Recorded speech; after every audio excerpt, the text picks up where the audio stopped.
Hey, what's up, Dragon Ballers? Welcome back to another video. I'm a little sick, so please bear with me, but this is a really important video. We got some really big news in the community today.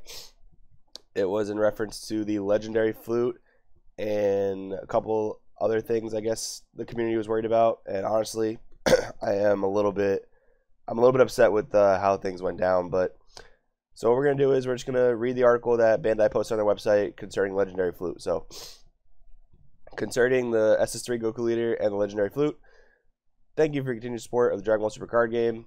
This is a follow-up to the statement we issued on July 18th about our decision to place the Super Saiyan 3 Goku Leader on the watch list. We made a video about that about a month ago when that first happened, so if you want to check that out, see what that was all about. If you missed it, definitely go back in our videos and look for the video that says SS3 is on the watch list. So, they also have an article, a link to the article here. Since that time, Colossal Warfare was released and regional tournaments have been held in some countries around the world. We've received deck lists from top-ranking players and observed several high-profile tournament matches in person. SS3 Goku Leader has been included in around 50% of decks, including the dominant Tier 1 decks. However, not all the tournament-winning decks included the card in question. That's true, I guess, but I don't know where they necessarily got the 50% from. I know for ARG Philly, because I was there and we did the coverage on it.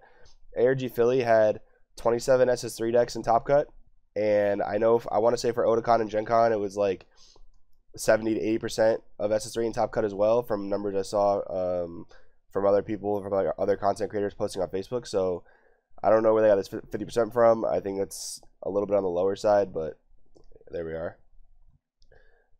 As a result, we decided to not ban or restrict the SS3 Son Goku Leader or issue any errata to the card. We're also removing it from the watch list.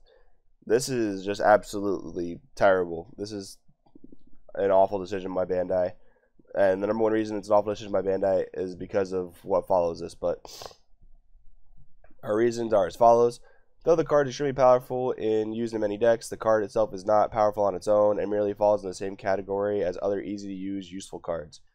This makes absolutely no sense. This card is the reason why so many things are broken about itself and the game. This card is incredibly powerful on its own. Self-Awakening, Energy Ramp, free energy at your opponent's turn. This card facilitates the entire deck that it plays around. It facilitates so many different things. It facilitated aggro before Flute got hit because of how much energy you started off with. It facilitates control because of the free energy you get. And it facilitates mid-range because of how fast you get to your mid-range plays. So this statement is completely wrong. Meta cards like Force Ejection Max Sand from Ultimate Box will only become more plentiful going forward, resulting in an environment where the card's easy to counter. This just means they're going to print more silver bullets. I still am not convinced that the Force Ejection Max Sand is a complete one-sided answer to this card at all. You know, there's the Vegeta deck that tries to set up the soft lock, but people are trying to play Sidra in their red-blue decks, which answers the Mass Saiyan. It just completely kills it.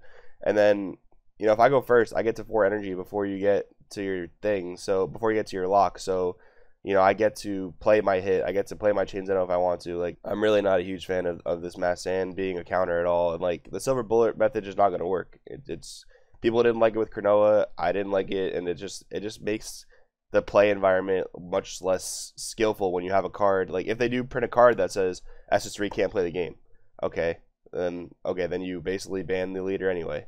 It doesn't make any sense. Issuing errata or restricting SS3 will cause Tier 2 decks with Hirudegarn to take its place. The fundamental issues will remain. That doesn't make any sense. This is the reason why Hirudegarn is Tier 2. Hirudegarn and Trunks are really consistent at turn 2 kills with Flute, but the skill cap is way high. It's really, really easy to misplay and then lose the game because of that, and that's understandable. It's it's a pretty hard deck to pilot. This leader is so easy to pilot. That's why it's like Tier 1. That's why people were playing SS3 over Hirudegarn. Like, SS3 has a bad matchup to that aggro. It's probably like 60-40 in favor of aggro if Flute's still at 4. But because aggro is so hard to pilot, people are just going to play SS3 because it has a great matchup against everything, especially because of Chain Zeno. However, there are clearly a few deck types more capable of winning than others in the current environment. We feel it necessary to promote the number of deck types capable of performing at a tournament level. We've concluded that the backbone of these powerful decks is the legendary Flute. Almost 100% of the decks running blue leaders also play Flute, usually in the early game with cards that control life totals, allowing players to fill their hands with cards and awaken quickly. This is true for SS3 somewhat, and also true, mostly true for the aggro decks. SS3, for the most part, has been relying on digging Deep Vegeta to awaken, which doesn't require Flute at all. A lot of the SS3 red-blue mid-range decks have only been playing 2 Flute. I only played 2 in my list, got top 16, and Danny Hype only played 2 in his list, got first place at Philly. Pat O'Neill only played 2 in his list, got third place at Philly. As such, we have made the decision to restrict the number of copies for Legendary Flute to 1 per deck starting September 21st. At least they didn't make it go into effect immediately, because I know a lot of people have regionals coming up. Shout out to Marcus Cantarchi and the guys at Shenron's Lair. Good luck at your regionals this weekend. This includes your side deck. A total copy of 1 of the card can be included between your deck and side deck. We don't believe the card's effect itself is dangerous enough to warrant issuing errata or banning the card. The issue, as we see, is the number of copies players can include in decks. By changing the number of times players can use the card and at what time we think the card will arrive at a power level we originally anticipated. Our hope is that limiting the card to 1 copy per deck will also result in more decks using non-blue leader cards. Additionally, by weakening the aggro decks currently dominating the environment and allowing room for more mid-range decks, we expect games to last longer, leading to more decks capable of competing at a tournament level. This is so short-sighted, in my opinion. Very, very short-sighted. So, I think limiting Flute is an excellent choice. It's a great choice. But SS3 had to go with it. That is a huge thing. With Flute gone, I want to say aggro's gone. I could be wrong. I could be very wrong. But not being able to recycle the same 1-drops that you are attacking with over and over and over again, like we see with Kaba and Intensify Power Trunks in these aggro decks, they reuse the same aggro cards over and over again, especially the Sun Gotens. When you want to Bardock swap, Goten, Flute it back, that whole cycle. Without multiple copies of Flute, you're not drawing through as much of your deck, you're not reusing your attackers. So I want to say aggro is going to be very largely phased out by this. Now, that being said, aggro phased out, yeah, sure, more decks can play that can tap out, and they can tap out a bit more safely. But why would you play any other mid-range strategy or control strategy that isn't SS3? Let's go with mono blue control. No other leader can get you to Bergamo or the Vegito as fast as SS3. No other leader is giving you 3 free energy at the end of your turn to defend said Vegito and said Bergamo with. Blue-green SS3. No leader is getting you to Piccolo, the Kami Power Piccolo, or the Annilaza faster than SS3. And no leader is giving you 3 free energy to control, to protect those guys as well, or activate full power energy as much, which slightly will probably be less relevant if aggro is gone. And the most important point is, why would you play any other deck that isn't red-blue SS3? Red-blue SS3 is control and mid-range jammed into one. Like I said, I've said it a million times, the energy ramp, the free energy for control, the energy ramp for getting to your plays. You have access to Chain Attack Zeno, which is literally the most controlling play in the game right now. Wipe your opponent's whole board, wipe their whole hand, both players draw 5. You literally just swing with whatever you have on your field, your Raging Spirits and whatever you might have, Topos. You pump your whole hand into them, force your opponent to take damage, and then you wipe it all away clean with Zeno. Zeno is not a comeback play. Zeno is a giant neg to your opponent. That's what people don't get. Like, yes, Zeno it answers giant boards of barrier, especially if we're talking about apes. But Zeno is not only used as a comeback play. It's not only used as an evening out play. It's used as a giant neg to your opponent, which is a huge problem. And if SS3 were to go, I don't know any deck that is spamming out barrier, a board full of barrier until turn 4 with March. I just don't know. I don't see it happening. Like, if you played apes in any other deck that wasn't SS3, and you have to go like King Vegeta on 3, and then on 4 you either have to March with no barrier, or you have to evolve and then turn 5 go into March. So with SS3 out of the picture, I don't know any deck that's spamming a board full of barrier. Like, you have Maidens maybe dropping a barrier turn 2 and a barrier turn 3, but it's really not that serious. We all know that SS3 is the only reason that U2 can actually play the game, so that's not even a legit argument itself.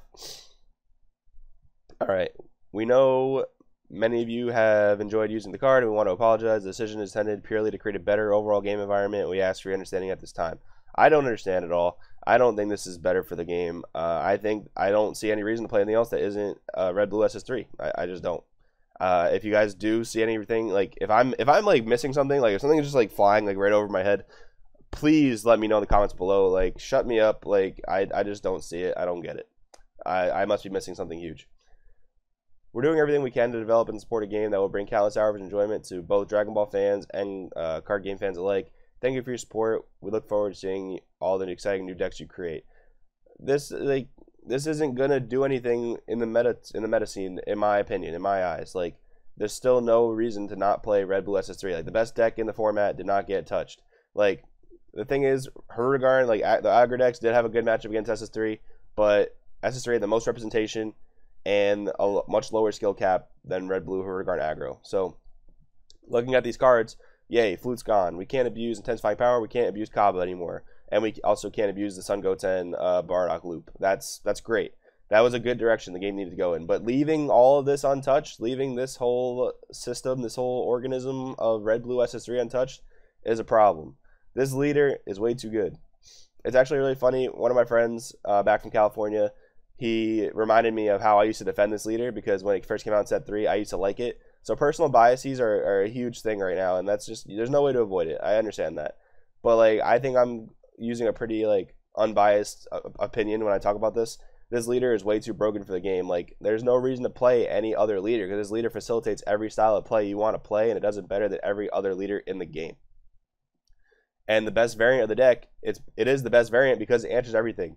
Honestly, if Chain Zeno was answered, if Chain Attack got errated to only dropping red cards, or Zeno gave one more attack power, whatever, like maybe then we'd see like actual deck diversity people are talking about. People are talking about how SS3 gives the game deck diversity because you can play 15 different archetypes. I completely disagree. It answers everything. Chain Zeno answers everything.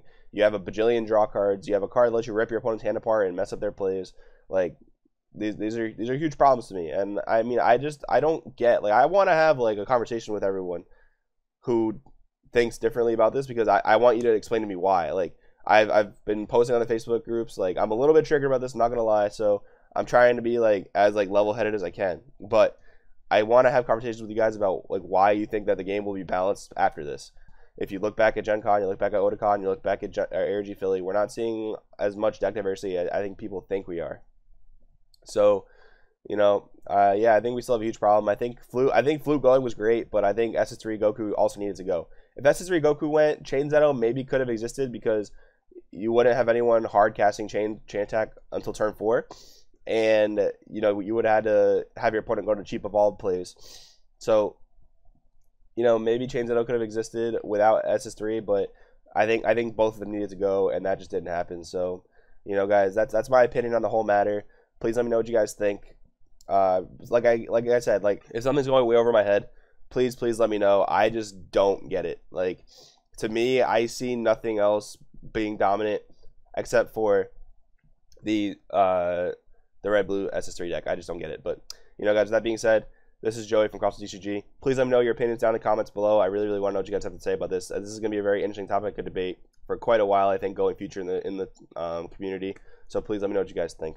With that being said, I'm Joey, and I'll see you next time.